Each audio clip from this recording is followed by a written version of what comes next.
حضرت سمیہ عمار رضی اللہ تعالی عنہا کی شہادت۔ سمیہ بنت خیاط رضی اللہ تعالی عنہا حضرت عمار رضی اللہ تعالی عنہ کی والدہ تھیں۔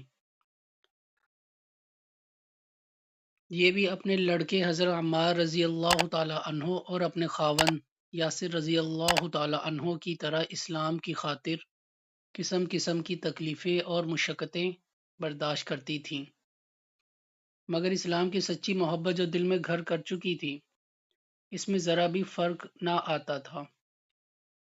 ان کو گرمی کے سخت وقت میں دھوپ میں کنکریوں پر ڈالا جاتا تھا اور لوہے کی زرہ پہنا کر دھوپ میں کھڑا کیا جاتا تھا تاکہ دھوپ سے لوہا تپنے لگے اور اس کی گرمی سے تکلیف میں زیادتی ہو۔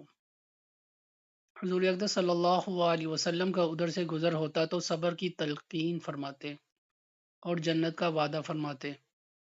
ایک مرتبہ حضرت سمیہ رضی اللہ تعالی عنہ کھڑی تھیں کہ ابو جہل کا ادھر کو گزر ہوا، برا بھلا کہا اور غصہ میں برچھا شرمگاہ پر مارا، جس کے زخم سے انتقال فرما گئیں۔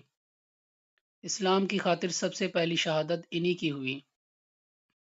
عورتوں کا اس قدر صبر، ہمت اور استقلال قابل رشک ہے، لیکن بات یہ ہے کہ جب آدمی کے دل میں کوئی چیز گھر کر جاتی ہے تو اس کو ہر بات سہل ہو جاتی ہے۔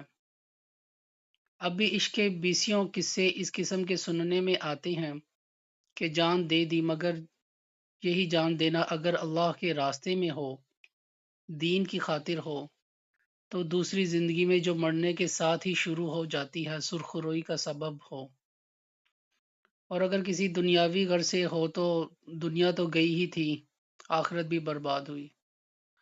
اللہ پاک ہمیں صحابہ رضی اللہ تعالی عنہم اجمعین کے نقش قدم پر چلنے کی توفیق عطا فرمائے اور ان کے ایمان میں سے ذرہ ہمیں بھی نصیب فرمائے، آمین۔